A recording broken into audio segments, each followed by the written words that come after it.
अरे टूटल फूल भैली हो चिड़िया, अरे सुघर करीना बाहू।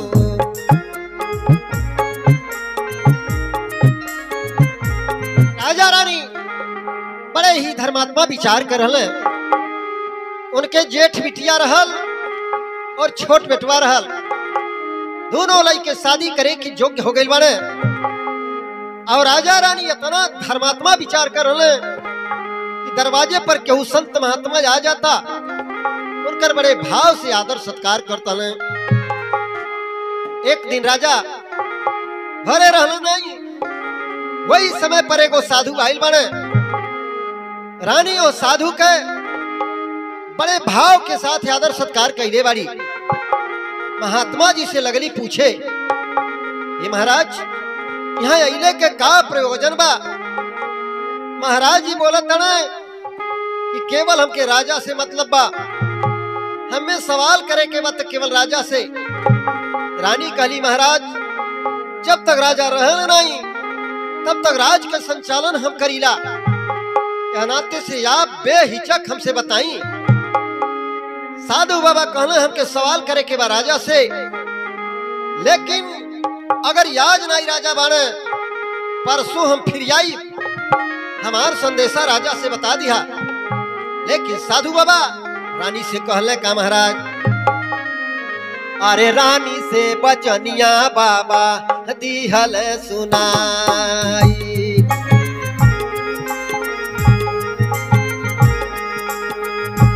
दिहल सुनाई हो, दिहल सुनाई, रानी से बचनिया बाबा दिहल सुनाई।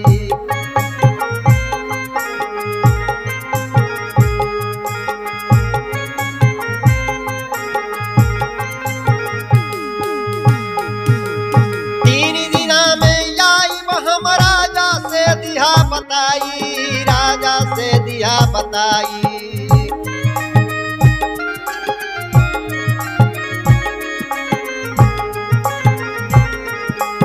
अरे एक मुट्ठी अनमोल खजाना, एक मुट्ठी अनमोल खजाना, दीहनाई हमके देवे उनके जराई। रानी से बचनिया बाबा दिहल सुनाई।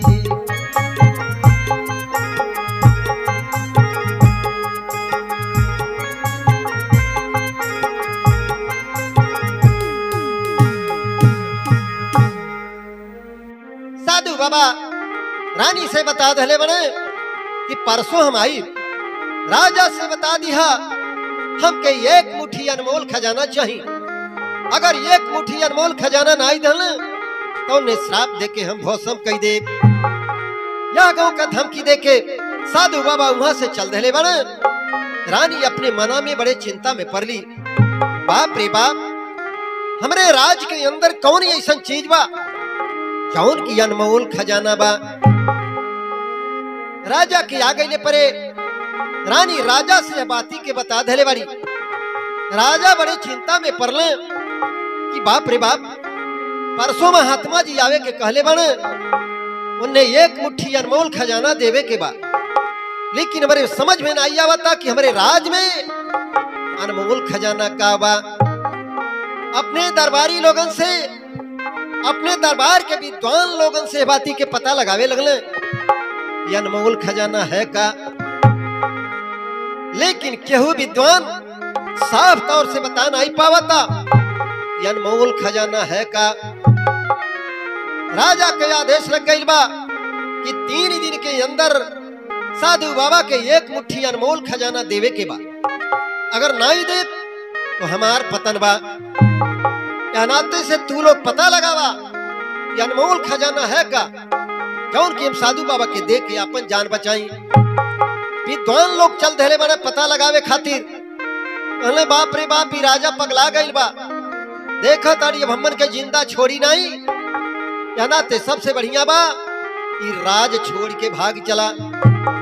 विद्वान लोग अपन अपन रास्ता ले ले बाड़े, लेकिन उनका एगो बिटिया रहल जो शादी करे के योग्य हो गई रहल। देखले बा राजा के चेहरा, लागल पूछे, हे पिताजी काहे खातिर इतना चिंतित बड़ा? राजा हर बात हो लड़की से समझा देले बने। लड़किया कहतिया, एक मुट्ठी अनमोल खजाना है का, आ ओकर पता हम लगाई, हमके आप हुकुम दें। लड़की के आदेश मिलल बा, लड़की चल दहले बा अनमोल खजाना के पता लगावे। बगल वाले देश के राजकुमार जो रहल, उनसे वो लड़की का दोस्ती रहल, उनसे वो बियाह कल चाहत रहल, लेकिन खुल के कहीं नहीं पावत रहल। वो राजकुमार भी लड़की से बियाह कल चाहत रहल, लेकिन खुल के बोल नहीं पावत रहल। वह दिन वो राजकुमार मन बना लेले बा, आज राजकुमारी से अपने दिल के बात हम कह के रह। लेकिन राजकुमारी घर से जब चलल या तो कैलिस का महाराज, अरे घरमा से चले ये रामा, अरे राजा के करी नामा हो।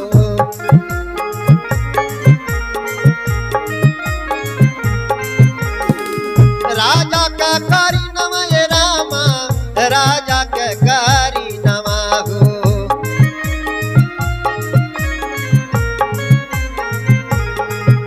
किया हो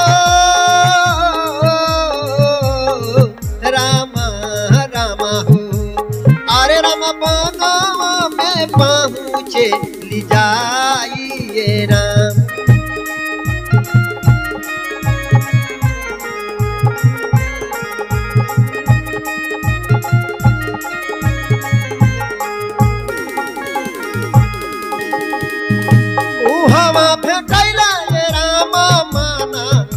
कमी तबाहो माना मगमी तबाहो।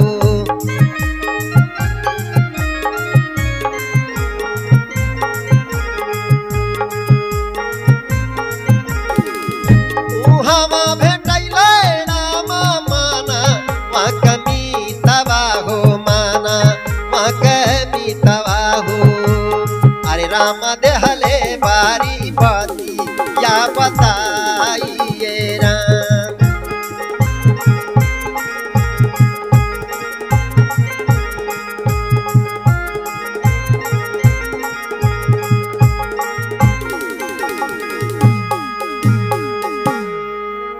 राजकुमारी के शिकार खेलने का भी बड़ा शौक रहल। राजकुमारी जंगल में गई रिया, वही जगह पर पहुंच रिया जहां रोजाना वह राजकुमार से मुलाकात होती। वहर से राजकुमार आइल बा, दोनों का मुलाकात भइल बा। पहुंचता राजकुमार बोलल बा, हे राजकुमारी हमन पचन छुप के कब तक मिलल जाई? हमार विचार कराला, अब शादी कैले हल जा, और हम दिल से तुमके चाहिला, उसे शादी कई चाहतनी। राजकुमारी कहतिया, बात तू ठीक कहत हवा, शादी कई तो जरूरी बा, लेकिन शादी के पीछे एगो शर्त बा। राजकुमार बोलल बा कि उस शर्त का बा, ओके हमारे सामने पेश करा। राजकुमारी अपने घर का समस्या बता देले बा। साधु बाबा आई के जो राज दरबार में कही गई बाने, उ सारा समस्या बताई के कहले बा, संसार में कौन ऐसा चीज बा जौन की अनमोल खजाना बा, वही अनमोल खजाना का पता लगावे के बा। वही अनमोल खजाना के अगर पता लगा देबा तब तो हमार तुहार शादी हो पाई। राजकुमार जब सुन ले बा, कल सवाल तो बड़ा कठिन बा। संसार में जितना सामान बा सबकर मोल बा, सबकर दाम लागल बा। या नाते से कोनो चीज ऐसा नहीं दिखाई देता जौन की अनमोल बा। यह बाती के हम बताना ही पाई, लेकिन एक खातिर ही नहीं जाना कि हम हार मान ले बानी। तो से शादी करे के बा, हम हार नहीं मान ले बानी। यह बाती का पता लगाई कि संसार में अनमोल खजाना है का। हे राजकुमारी, हमारे याद आवता, यहाँ से 10 कोस दूरी पर उत्तर साइड में एगो गुफा बा, और गुफा के दरवाजे पर एगो साधु बाबा तपस्या करतन। हमके अंदाजा बा कि उस साधु बाबा यह बाती के जरूर बता दी हैं, लेकिन यह में तुमके हमारे साथ देवे के परी। राजकुमारी कहती हम बिल्कुल तोहरे साथ में बाटी, लेकिन यह बाती का पता लगावे के बा और एकरे खातिर बहुत लंबा समय नहीं बा, केवल एक दिन का मौका बा। वो राजकुमारी और राजकुमार दोनों वह बाबा के तलाश में चल देले बना जौन गुफा के दरवाजे पर तपस्या करतन। दोनों लड़के गईले बाबा के सामना माना,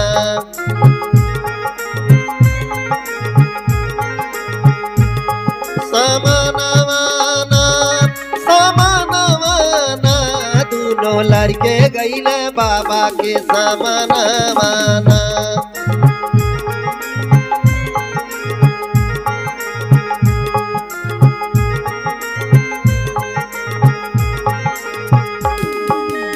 सागरो कहानियां साधु बाबा से बतावाला,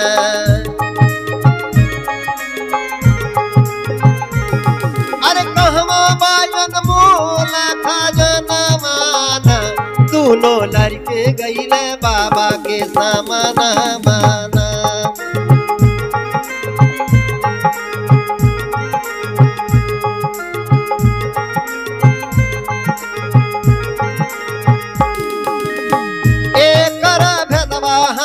देव हो बताई,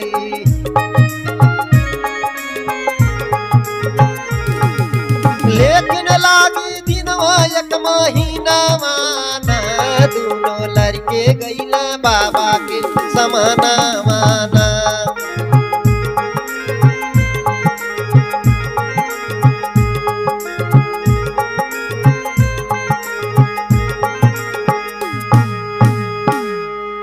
वो दोनों लड़के साधु बाबा के पास पहुंच गए बने जौन गुफा के दरवाजे पर तपस्या करत हन। दंडवत प्रणाम कैले के बाद वो लड़का सवाल कई धरे बा साधु बाबा से, बाबा हो संसार में कौन ऐसा चीज बा कौन की अनमोल खजाना बा, हमके केवल यही के जवाब चाहिए। साधु बाबा कहना बच्चा हो एक जवाब तो के हम दे दे, लेकिन हमें एक महीना का समय लागी। वो राजकुमार कहा था बाबा हो केवल एक दिन का समय बा, एक महीना का समय नहीं बा। इतना बतिया जब साधु बाबा सुन ले बने कहला वो करे खातिर तब तुमके जाए के परी है गुफा के बाहर, लेकिन वो गुफा के बाहर का नजारा का बा, कैसे कैसे तुमके वहां जाए के बा, का वहां करे के बा। साधु बाबा कैसे बतावा तने महाराज, माया भी दुनिया बा गुफा के बहरवा,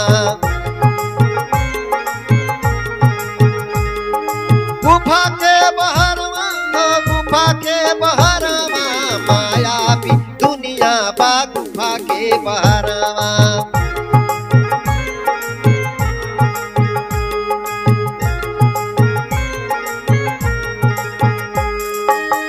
केहू पेड़वा से लटकल दिखाला, केहू वहाँ बांधल बा कस के रसरावा, माया भी दुनिया बा गुफा के बहरवा।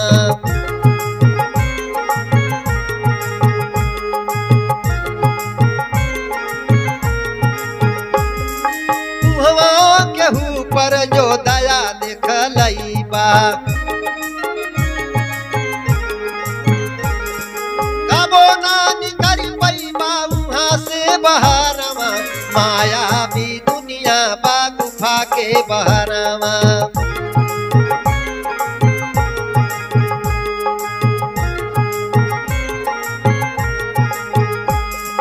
आगे जइबा सोने के पेड़ एगो पैबा, फूलबा सफेद फूल होई सहारावा, माया भी दुनिया बा गुफा के बहरवा।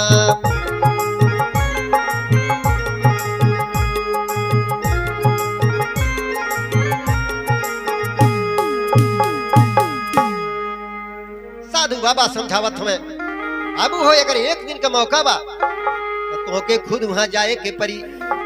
गुफा के बाहर एगो मायावी नगरी बा, वहां जब जइबा केहू पेड़े से लटकल बा, अब केहू रसरा लगा के पेड़े में बांधल बा, लोग चिल्लाई तुम्हें बचावे खातिर, लेकिन केहू के ऊपर दया मत दिखैहा। अगर तनिको दिखा देहला दया तो तुहू वहीं में फंस जाबा। जे आज तक गईल वहां ते निकल के बाहर नहीं आइल बा, ओकरे आगे जब जइबा एगो सोने का पेड़ दिखाई, ओमे एगो सफेद फूल दिखाई, वो फूले के जब तोड़ लेबा और इस सवाल का जवाब मिल जाई। और राजकुमार और साथ में राजकुमारी दोनों जाए के तैयार हो गई बने। साधु बाबा कहना ना, एक दिन में केवल एक आदमी वहां जा सकाला, बाकी लोग नहीं जा सकाला। नाते से राजकुमारी वही साधु बाबा के लगे रुक गई बाड़ी। और राजकुमार वहां से जब अंदर जाता रहते होत का बा महाराज, अरे माया के नगरियाए रामा काइल हो सुगाना।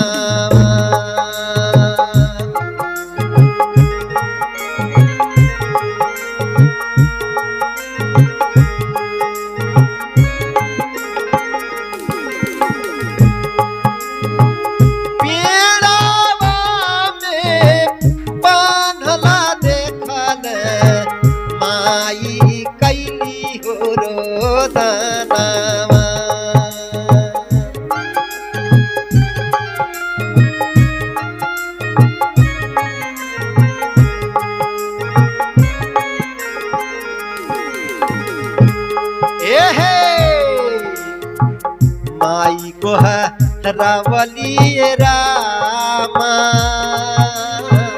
राही मन हो मानवा।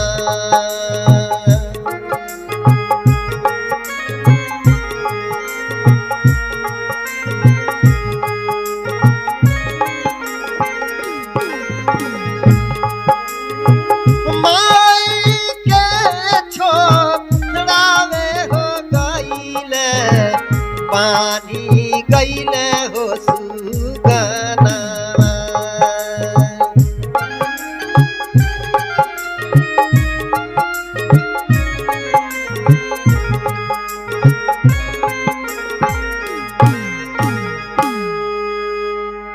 साधु बाबा के बात सुन के राजकुमार और गुफा में प्रवेश कइले बा। गुफा के वह पार जब गइल बा, वो माया वाली दुनिया दिखाई दहले बा। केहू पेड़े में बांध के लटकावल बा, केहू रसरा से पेड़े में बांधल बा।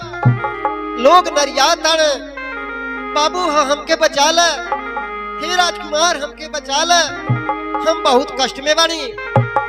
लेकिन राजकुमार के साधु बाबा का बतिया याद बा, केहू के ऊपर दया न दिखैहा, नहीं तो वापस नहीं आ पैबा। आगे जब गई माने एक पेड़े में उनकर महतारी बांधलिया। महतारी ने रिया दिया, हे बाबू तुम्ही के इंतजार करत हनी, हमके जल्दी से इसे छुड़ा ले चला। माई के आवाज जब सुन ले बने करेजा दहल गइल बा। वह राजकुमार के साधु बाबा के बतिये गइल भुला और दौड़ल जोर से जब महतारी के लगे गइल बने और वही खुद अपने के वही बन्हा गइल बने। जब राजकुमार वहां पेड़े में बन्हा गइले तब उनके साधु बाबा का बात याद पड़ता। अरे बाप रे बाप, साधु बाबा हमके मिन्हा कैले रहने, लेकिन हम यहाँ माया में फंस गईली। यहाँ हमार महतारी नाई बा, महतारी हमारे भर घरे बा, लेकिन झूठा दिखावा झूठा छलावा में हम फंस गईली। अब जीवन हमारी यही बीत जाए, यही बनहले रह जा। लेकिन ऊपरा एगो चिड़िया में रात रहल, जब देखलिस राजकुमार के बन्हाई तो चिड़िया कैलिस का महाराज, अरे पानी का बूंद ले जाके चिड़िया ऊपरा देले गिराई, ऊपरा देले गिराई।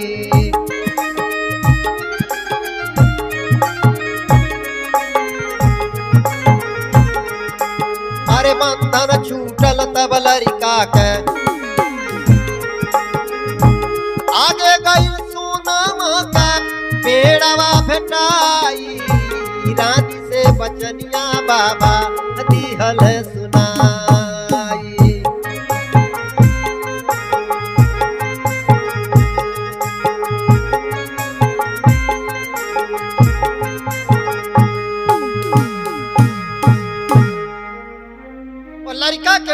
जो चिड़िया में रात है वो जब देखले वा लड़का के बांध है वो चिड़िया गई एक सरोवर से पानी अपने पंख के द्वारा लाई लिया और राजकुमार के ऊपर जब छिड़कले बा राजकुमार तुरंत बंधन से मुक्त हो गई न। बंधन से मुक्त होते भर में धन्य हो परमात्मा कैसो हम छुट्टी पौली तुरंत वहां से आगे बढ़ल बन। सोने का पेड़ दिखाई दहले बा वह सोने के पेड़ से सफेद फूल या वही वो लड़का तुरले बा या वही भइल का महाराज। अरे टूटल फूल भैली हो चिड़िया अरे सुघारा करीना बाहू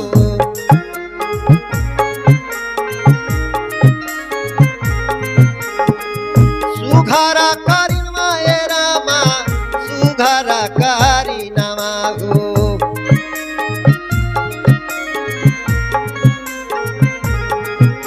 किया हो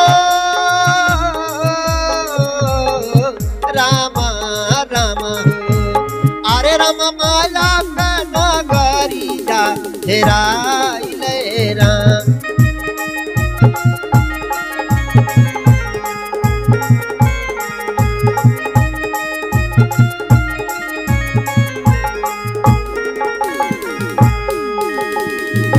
पूछेला सुगनवा हो कैसे भाई लू मनैया मनैया भाई लू मनैया हो।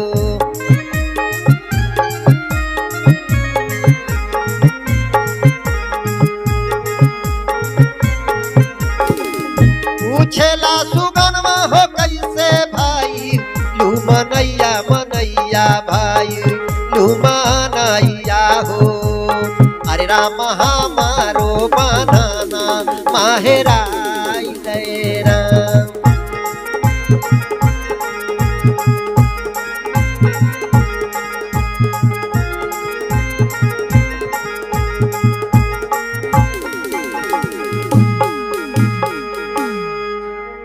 सोने के पेड़ से सफेद फूल टूटत भर में जवन चिड़िया इनके ऊपर पानी छिड़कले रहल वो चिड़िया तुरंत एक ज्योति के रूप में परिवर्तित हो गई। राजकुमार के सामने आके खड़ा भई लिया बोला लिया तोहरे चलते आज हम यह माया के दुनिया से मुक्ति पा गई बाड़ी। तोहार बहुत बहुत धन्यवाद बा तोहार हम आभारी बाड़ी।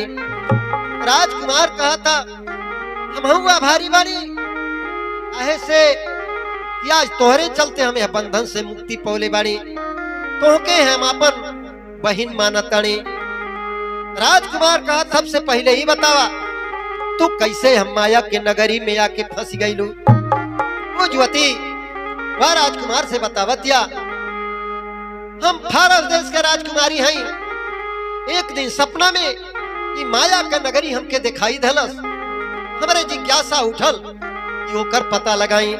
आरे सुतल रहली राम आरे देखली सपनमा अताही रे छनमा भाईली हवा से रावणवा ताही रे छनमा।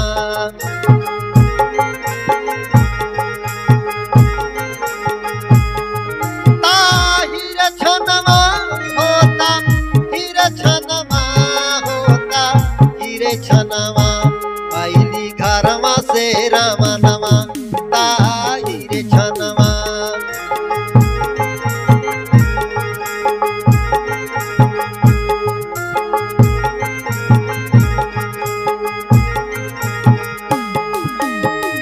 मोरा होई गईल रामा चिरई कतानवा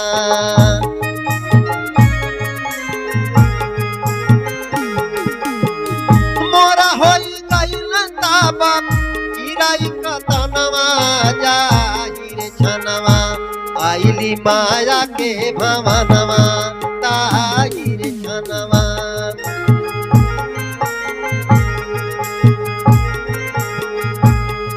ताहि रे छनवा होता हीरे छनवा होता हीरे छनवा आईली माया के भावनवा ताई रे जानवा।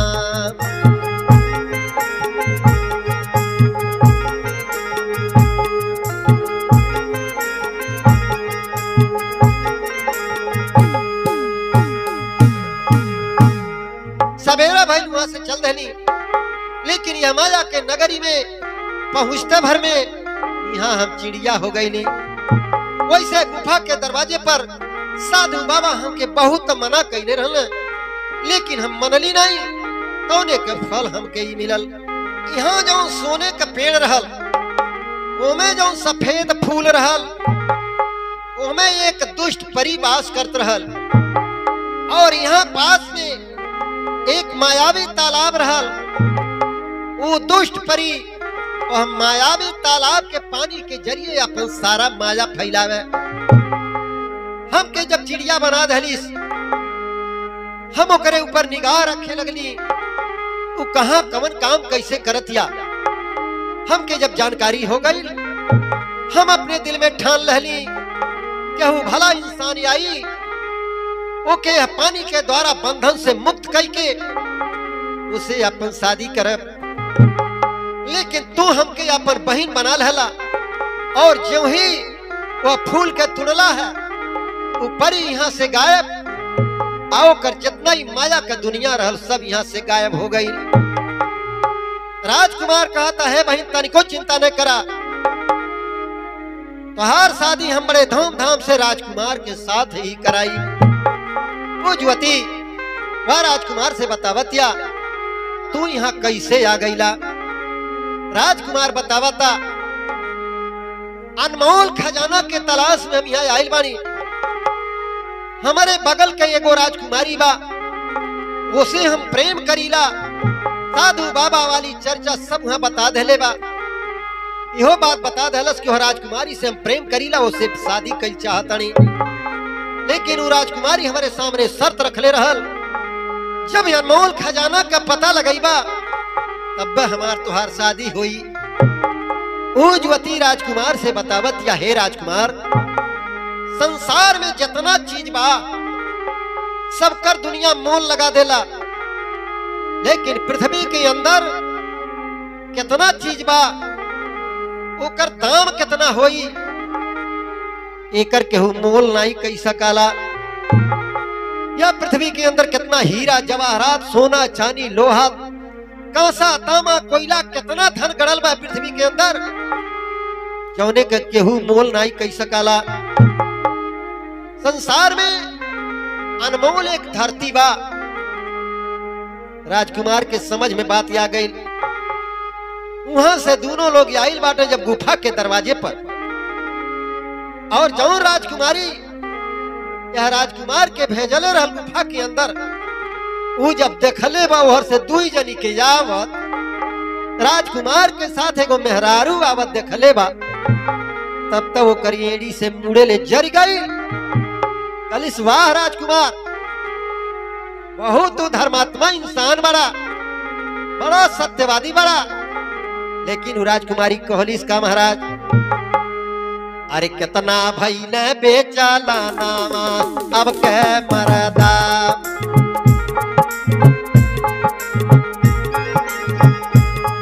अरे अब के मरदा हो अब के मरदा, कितना भइल बेचाला नामा अब के मरदा।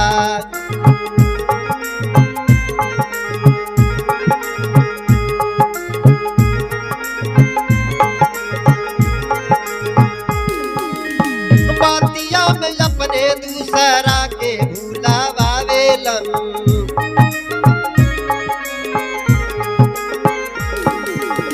बातिया में अपने दूसरा के भूलावेलन। से कहीं पर नए नामा अब का मरदा, से कहीं पर नए नामा अब का मरदा, कितना भइल बेचाला नामा अब के मरदा।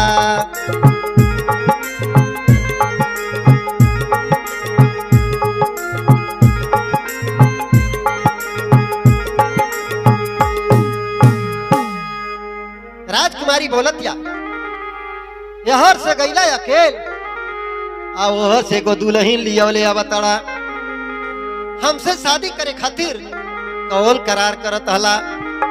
राजकुमार और राजकुमारी के समझावता, हे राजकुमारी दिल के अंदर तनिको संशय न करा, जितना घटना रहल गुफा के पार मायावी दुनिया के सारा घटना राजकुमारी के बता देले बा।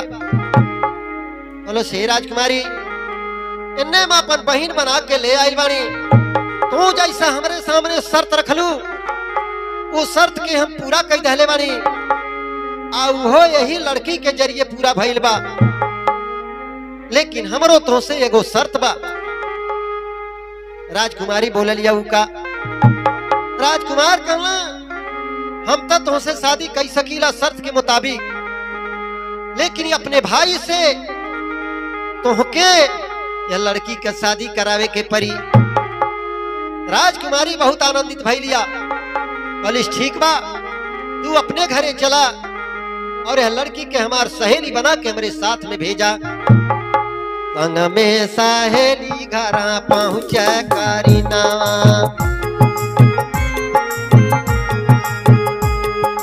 पहुँचा करीना हो पहुँचा करीना, संग में सहेली घरा पहुँचे करीना।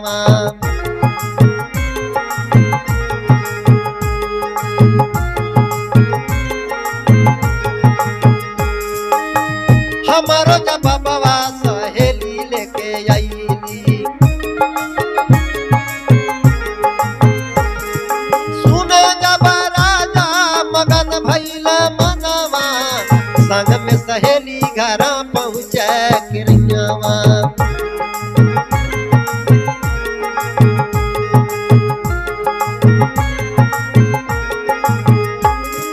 मुट्ठी भर माटी बाबा के देई दिहल,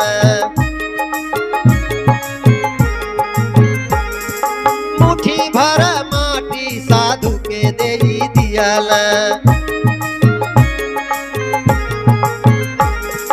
देले आशीर्वाद बाबा होई खुशी मनवा, संगवा सहेली घरा पहुँचे करीनावा।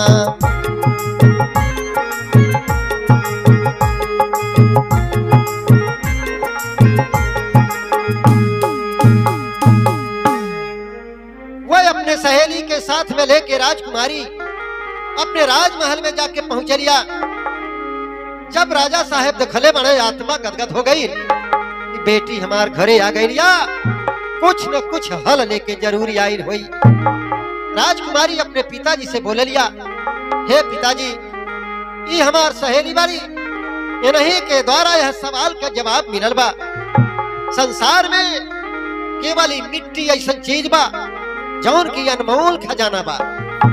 संसार में सब चीज का दाम लगावल जाता, लेकिन ये पृथ्वी का दाम नहीं लगा मिली।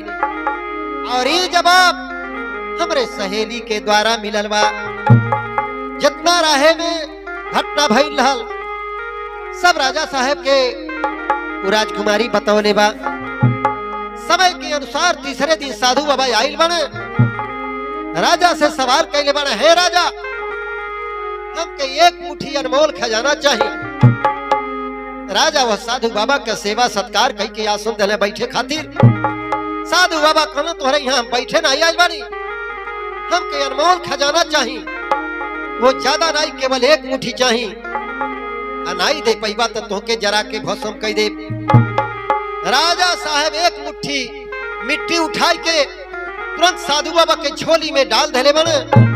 साधु बाबा का आत्मा गदगद हो गई, लगले राजा के सराहना करे, हे राजा अगर हमारे ऐसा लोग तुम्हारे दरवाजे से खाली नहीं जा सके तो संसार में केहू ऐसा नहीं बा ये तुम्हारे दरवाजे से खाली जाई। साधु बाबा राजा के आशीर्वाद दे वहां से चल गए बने। राजा साहब अपने बिटिया के सहेली के देख के दिल के अंदर ये अनुभव करता न कि घर के अंदर बहू ऐसने चाहिए। जबान खोल दे बाने वह लड़की से, हे बेटी अगर तुम्हें कौन इतराज न हो तो हम अपने राजकुमार से तुहार शादी कई चाहता नहीं। लड़की बोल लिया, है पिताजी हमार सौभाग्य बा जौन की आपके हम बहू बन के रहब, लेकिन हमारे एगो शर्त बा। राजकुमारी के तरफ इशारा करके वो लड़की बोलल या हमारे सहेली का विवाह जो बगल वाले राजकुमार बाटे उनके साथ कई दहल जा। हमारी है एगो शर्त बा, काहे से ये हमार सहेली वह राजकुमार से प्रेम करेली। राजा बहुत ही आनंदित भइले, वह दोनों लड़किन के साथ ब्याह करके खुशी खुशी अपन जीवन बितावे लागल माने। अरे दोनों बियाहवा कइले राजा मनवा मगन होई जाई, मनवा मगन होई जाई।